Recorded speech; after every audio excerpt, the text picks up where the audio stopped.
हाँ तो बेटा, आज के लेक्चर में अपन देखने वाले हैं एक छोटा सा टॉपिक, बायोमिनरलाइजेशन। एमएससी के पॉइंट ऑफ व्यू से इंपॉर्टेंट हो जाता है। ठीक है, तो क्या होता है इस चीज़ को अपन देखेंगे।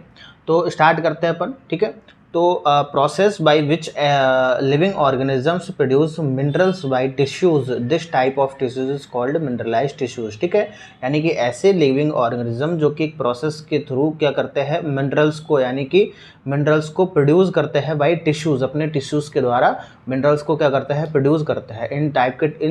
इस टाइप के टिश्यूज को क्या बोलते हैं अपन, मिनरलाइज्ड टिश्यूज बोलते हैं। बात इतनी सी क्लियर हुई। अब नेक्स्ट अगर मैं बात करूँ तो a process by which living forms influence the precipitate of mineral materials, यानी कि ऐसे लिविंग्स जो कि एक प्रोसेस के थ्रू अपने मिनरल मटेरियल्स के प्रेसिपिटेशंस को क्या करें, इन्फ्लुएंस करें। अब ये जो मिनरल्स का फॉर्मेशन हुआ, इतना होने के बाद, तो ये मिनरल्स क्या हो सकते हैं आपके, या तो बायोजेनिक हो सकते हैं या फिर वो क्या हो सकते हैं, इनऑर्गेनिक हो सकते हैं। ठीक है, अब ऐसे कौन से लिविंग ऑर्गेनिजम्स है जो कि क्या कर रहे हैं, इन मिनरल्स को प्रोड्यूस करते हैं, इनको एक्स्ट्रा सेलुलर बायोमिनरलाइजेशन बोलते हैं। किनको, किसको बोलते हैं एक्स्ट्रा सेलुलर बायोमिनरलाइजेशन, कार्बोनेट को, देन फॉस्फेट को एंड देन सिलिकेट को। इन तीनों को क्या बोलते हैं अपन, एक्स्ट्रा सेलुलर बायोमिनरलाइजेशन। बात समझ में आई। अब ये इंट्रासेलुलर बायोमिनरलाइजेशन में मिनरल्स का फॉर्मेशन होता है, जिसमें अपन क्या कहते हैं, कैल्शिएट का फॉर्मेशन होता है। अब बात सुनो, देखो एक्स्ट्रा सेलुलर बायोमिनरलाइजेशन है जो कि लिविंग ऑर्गेनिजम्स के थ्रू प्रोड्यूस हो रहा है, उनका नाम क्या क्या है, कार्बोनेट, फॉस्फेट एंड सिलिकेट। इतना क्लियर है।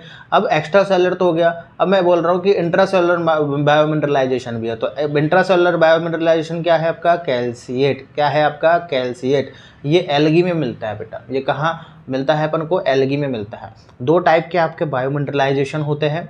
ठीक है, कौन कौन से हो सकते हैं, अब तो आपका होता है BIM, एक होता है आपका BCM, biologically induced mineralization and biologically controlled mineralization. Biologically induced मतलब जो बायोलॉजिकली इंड्यूस्ड हुआ हो, उत्पन्न हुआ हो, बायोलॉजिकली कंट्रोल लिया, बायोलॉजिकली क्या हुआ, वो कंट्रोल्ड हुआ हो। ठीक है, अब इसमें कौन कौन से आते हैं आपके, BIM के बारे में अगर हम बात करूं, सबसे पहले बायोलॉजिकली इंड्यूस्ड के बारे में, तो मेटाबॉलिक प्रोसेस और एनवायरनमेंट के बीच में जब इंटरेक्शन होता है तो उससे कौन से मिनरल्स का फॉर्मेशन होता है, BIM का, बायोलॉजिकली इंड्यूस्ड। देखो बायोलॉजिकली इंड्यूस्ड हुआ, इसमें कोई अपने हाथ नहीं है।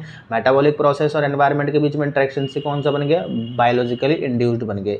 It is extra cellular produced material. ये क्या होते हैं, सारे के सारे एक्स्ट्रा सेलुलर होते हैं। अब इनमें बहुत से बैक्टीरियाज का क्या किया जाता है, यूज़ किया जाता है किसमें, BIM में। BIM के फॉर्मेशन में कुछ बैक्टीरियाज का यूज़ किया जाता है, लाइक माइकोराइजा हो गया, देन साइनोबैक्टीरिया हो गया। इनका यूज़ किस में किया जाता है, आपका BIM में किया जाता है। ठीक है, और ऐसा कौन सा मिनरल है जो BIM के थ्रू बनाया जा रहा है, वो है आपका कैल्शियम कार्बोनेट। क्या है बेटा आपका, कैल्शियम कार्बोनेट। तो याद रखेंगे अपन कैल्शियम कार्बोनेट। ठीक है, नेक्स्ट अगर ये रिएक्शन देख लेना, ये रिएक्शन है देखो कैल्शियम और SCO3 की, तो इससे क्या हो गया, कैल्शियम कार्बोनेट का फॉर्मेशन होता है, देन CO2 और H2O को क्या होती है आपकी, रिलीज होती है।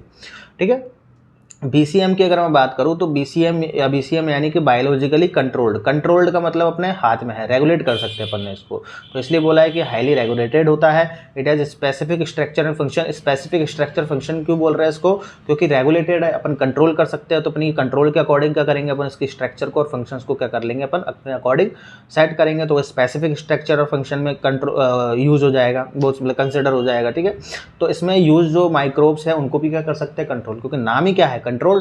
तो जितने भी बैक्टीरिया जब माइक्रोब्स को यूज करेंगे BCM बनाने के लिए, बायोलॉजिकली कंट्रोल मिनरलाइजेशन बनाने के लिए, तो उसको अपन क्या कर सकते हैं, कंट्रोल कर सकते हैं।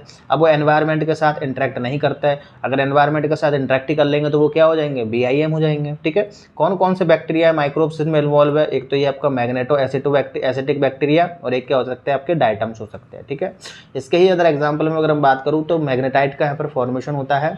मैग्नेटाइट का फॉर्मेशन कौन से बैक्टीरिया से होता है, आपका मैग्नेटो एसिटिक बैक्टीरिया। नाम याद रखना, मैग्नेटो एसिटिक बैक्टीरिया से किसका, मैग्नेटाइट का फॉर्मेशन होता है। ठीक है, ये आपकी रिएक्शन है। देन इसकी मेम्ब्रेन क्या होती है, एक्स्ट्रा सेलुलरी बाउंडेड होती है, किसकी, मैग्नेटो एसिटिक बैक्टीरिया की। ठीक है, अब ये तो मिनरलाइजेशन हो गया, बायो मिनरलाइजेशन। इनके सिग्निफिकेंस की बेटा अगर हम बात करूँ तो it has great significance in scientific and commercial application. Scientific और कमर्शियल एप्लीकेशन पर बहुत सारे इनके क्या है, यूजेज है, ठीक है। तो वहाँ पर आपको फॉर्मेशन करने की ज़रूरत पड़ती है मिनरलाइजेशन की, तो वहाँ पे करते हैं, ठीक है। ये रेडियो ये क्या है बेटा आपका, रेडियो न्यूक्लियोटाइड के रिमूवल के लिए काम में आता है, मेटल और रेडियो न्यूक्लियाई के रिमूवल के रूप में, ठीक है। और use for removal of Fe and Mn, यानी कि आयरन और manganese iron from dirty water. Dirty water गंदे पानी से आयरन को और मैग्नीज को हटाना है, तो आप में बायोमिनरलाइजेशन का भी क्या हो सकता है, यूज़ हो सकता है, ठीक है। तो ये था आपका एक छोटा सा टॉपिक बायोमिनरलाइजेशन, ठीक है। तो आई होप आपको समझ में आया होगा। वीडियो में यहाँ तक आए गए हो तो बेटा अगर पसंद आई हो तो वीडियो को लाइक कर दो, चैनल को सब्सक्राइब कर दो, वीडियो को शेयर भी कर देना, ठीक है।